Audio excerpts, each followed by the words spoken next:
चिन्त्या व्यक्तरूपाय निर्गुणाय गुणात्मने समस्त जगदाधारमूर्तये ब्रह्मणे नमः। श्री गुरुभ्यो नमः। स्वागत है आप सभी का कुंभ राशि वाले जातकों के लिए दिसंबर 2024 के इस मासिक राशिफल के सत्र में।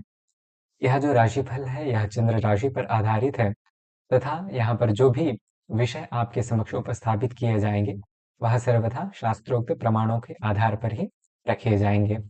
आरंभ करते हैं यहाँ पर आपके राशिफल का। एक बात आप अवश्य ध्यान रखिएगा कि जो भी फलादेश यहाँ पर आपके लिए किए जा रहे हैं, जिस भी ग्रह से संबंधित फलादेश किया जा रहा है, यदि उसकी महादशा या अथवा अंतर्दशा अथवा गोचर में आपके जन्म कुंडली में उसको 4 अथवा अष्टक वर्ग में 4 या उससे अधिक बिंदुओं की प्राप्ति हो रही है तथा उस ग्रह की आपकी जन्म कुंडली में भी यदि अच्छी स्थिति है, तो ही उसका प्रभाव आपके व्यक्तिगत जीवन पर प्रभावी रूप से दिखाई देगा। नहीं तो एक ही राशि के करोड़ों अरबों जातक यहाँ पर इस संसार में विद्यमान है, तो सभी के ऊपर समान रूप से यह फलादेश नहीं लागू होता है। उपरोक्त स्थिति के होने पर ही यह फलादेश आपके ऊपर अत्यधिकतया प्रभावित होगा। आरंभ करते हैं आपके शरीर एवं स्वास्थ्य से। यहाँ पर आप एक ग्रह गोचर देख पा रहे होंगे, इसमें एक वृत्त बना हुआ है जो कि लग्न भाव का सूचक है। देहस्य सौष्ठवं स्वास्थ्यं स्थितिस्त्रयो वपुः सुखम् इत्यादि प्रकार से यहाँ पर लग्न से विचारणीय विषय है। अर्थात आपके शारीरिक आरोग्यता, देह का सौष्ठव जो हो गया, समाज में आपका मान सम्मान हो गया, जय पराजय आदि सभी विषय जो है लग्न भाव से विचारणीय है। यहाँ पर आपके लग्न भाव में ही शनि अपनी स्वयं की मूल त्रिकोण राशि कुंभ में विद्यमान होकर के शश नामक पंच महापुरुष राजयोगों में से एक राजयोग का निर्माण कर रहे हैं। इसका शश महापुरुष राजयोग का क्या प्रभाव होता है, यदि आप यह देखना चाहते हैं तो इसका भी मैंने एक वीडियो जो है बना रखा है। आप चाहें तो इसका लिंक डिस्क्रिप्शन में है, आप वहां से जो है इस वीडियो को देख सकते हैं। तो यहाँ पर यह जो शश नामक राजयोग है, यह चूंकि आपके लग्न भाव में बन रहा है, अतः यह जो है समाज में आपके एक अलग ही व्यक्तित्व को इस गोचर अवधि में निकाल करके लेकर के आएगा। चूंकि आप देखेंगे तो यह जो शनि है वह मूल त्रिकोण राशि में विद्यमान है अपने। शनि यदि सबसे ज्यादा अच्छा कहीं परिणाम देते हैं तो वह जो है मूल त्रिकोण राशि में देते हैं। अब यहाँ पर बहुत सारे लोगों का यह भी संशय होगा कि यहाँ पर जो शनि है यहाँ आपके लिए जो है साढ़े साती का जो है उपक्रम में चल रहे हैं। तो बहुत सारे लोगों के मन में ऐसी भ्रांति होती है कि साढ़े साती मतलब यह जो है अनिष्ट ही होता है, किंतु ऐसा नहीं है। यदि आपकी व्यक्तिगत जन्म कुंडली में शनि की अच्छी स्थिति है और गोचर में हम देख ही रहे हैं कि शनि यहाँ पर आपके लिए राजयोग कारक है, तो शनि की यह जो साढ़े साती है यह व्यक्ति को बहुत ज्यादा अच्छे परिणाम भी मतलब रंक से राजा कहने की है ना कि मतलब एकदम जमीन से आकाश में उठाने वाली स्थिति, तो उस प्रकार से भी यह जो साढ़े साती है ऐसा करके जाती है। तो यदि आपकी व्यक्तिगत जन्म कुंडली में भी शनि की अच्छी स्थिति है, शनि की महादशा अथवा अंतर्दशा आपके जीवन काल में चल रही है तथा गोचर में भी अच्छी स्थिति यहाँ पर हम देख रहे हैं, तो निश्चित तौर पे इस गोचर अवधि में समाज में आपका एक अलग ही रूप निकल करके आएगा। शारीरिक रूप से आप अत्यधिक मजबूत रहेंगे। आपका जो शारीरिक आंतरिक ऊर्जा क्षमता है वह अत्यधिक मजबूत रहेगा तथा किसी भी प्रकार से आप समाज में दृढ़ता से खड़े रहेंगे किसी भी विषय विशेष पर अथवा सामाजिक क्रियाकलापों में जो है आपकी सहभागिता रहेगी तथा यह जो शनि है यह आपके लिए उत्तम परिणामों को ही दर्शाता है। आगे बढ़ते हैं शिक्षा एवं संतान से संबंधित विषयों पर चर्चा करने के लिए। तो इसका जो विचार है यह आपके गोचर कुंडली के पंचम भाव से किया जाता है। यदि आप यहाँ पर एक वृत्त बना हुआ देख पा रहे होंगे, यह पंचम भाव को सूचक है। तो पंचम भाव से 3 चीजें प्रमुखतया विचारणीय है: प्रज्ञा, प्रतिभा, मेधा, विवेक शक्ति, पुरातनम पुण्यम। अर्थात आपकी बुद्धि हो गई, पुनः मानसिक सुख हो गया, संतान का सुख हो गया। इस प्रकार से जो 3 चीजें हैं यह प्रमुखतः विचारणीय है। आपकी जो पंचमेश है वह बुध है। बुध दशम भाव में जाकर के सूर्य के साथ युत होकर के बुधादित्य नामक राजयोग का निर्माण कर रहे हैं। छात्र वर्ग जो है उस छात्र वर्ग के लिए यह जो गोचर की स्थिति है अत्यंत सुखद है तथा सफलता दिलाने वाली है।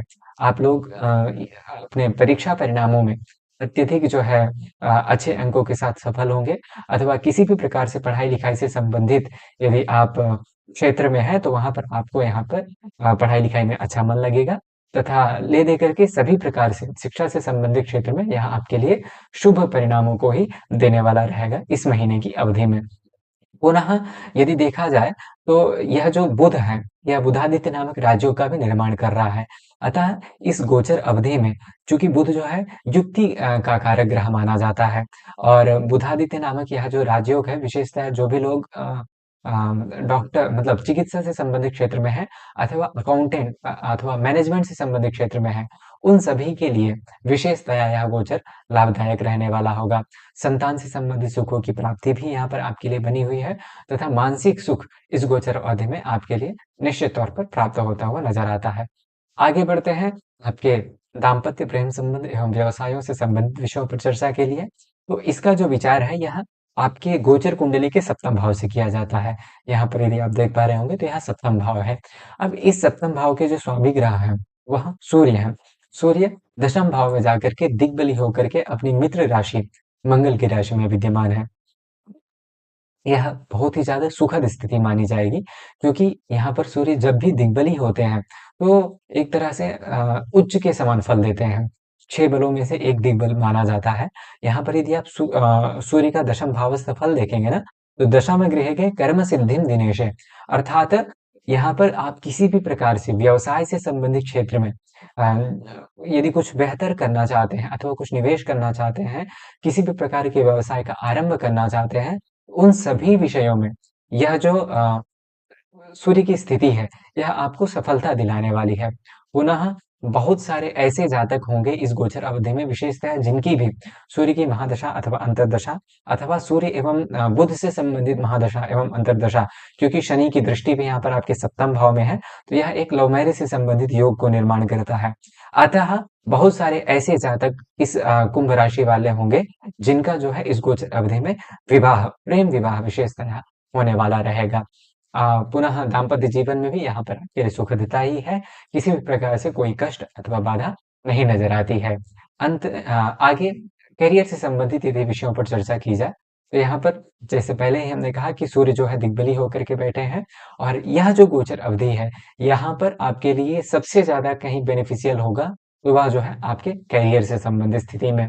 यहाँ पर आपको आपके करियर में प्रमोशन से संबंधित स्थिति की प्राप्ति होना, आप अपने कार्य क्षेत्र में कुछ नया तथा कुछ जो है यूनिक करते हुए जो है नजर आएंगे यदि आप किसी कंपनी में अथवा कुछ ऐसे जगह पर काम करते हैं जहां पर कुछ इन्वेंशन टाइप की स्थिति अथवा मतलब जो वैज्ञानिक लोग होते हैं कुछ न कुछ यहाँ पर आप बेहतर करके युक्ति के माध्यम से अथवा जो लोग संगणक के क्षेत्र में है, गणित के क्षेत्र में है, पुनः चिकित्सा से संबंधित क्षेत्र में है, सामाजिक क्षेत्रों में जो लोग जुड़े हुए हैं, शिक्षा के क्षेत्र में है, उन सभी लोगों के लिए अ, यह जो गोचर अवधि है, यह करियर से संबंधित स्थिति में अत्यधिक लाभ को दर्शाती है। यहाँ पर बहुत सारे लोगों को जॉब की अपॉर्चुनिटीज भी निकल करके आती हैं अतः आपको करियर से संबंधित संभावनाएं भी यहाँ पर बहुत अच्छी बनी हुई हैं। कार्य क्षेत्र में आपकी पदोन्नति से संबंधित स्थिति तथा जहाँ भी आप काम करते हैं वहां पर इस गोचर अवधि में आपको एक अलग ही मान सम्मान तथा यश की प्राप्ति होती हुई नजर आएगी। आगे आय अथवा जो है फाइनेंस वाइज स्थिति की यदि चिंता की जाए यहाँ पर तो आपके जो आयेश है वह जो है बृहस्पति है तथा बृहस्पति लग्न से चतुर्थ भाव में जाकर के विद्यमान है। यहाँ पर कोई बेहतर अथवा बहुत ही ज्यादा विशेष स्थिति तो नहीं है आय से संबंधित। जिस प्रकार से आपकी आय है उसी प्रकार से यहाँ पर आय बनी रहने वाली है तथापि करियर में कुछ अच्छी संभावनाएं यहाँ पर आपके लिए है और जो भी स्थिति सभी विषयों को आकलन करके यदि देखा जाए तो यहाँ पर यह जो गोचर अवधि है यह आपके लिए उत्तम परिणामों को ही दर्शाता है। अंत में कुछ उपाय जो कि इस गोचर अवधि को कुछ और भी ज्यादा शुभद बनाने में सहायक होंगे उसमें सर्वप्रथम तो यही कि आप बृहस्पति के उपाय करें।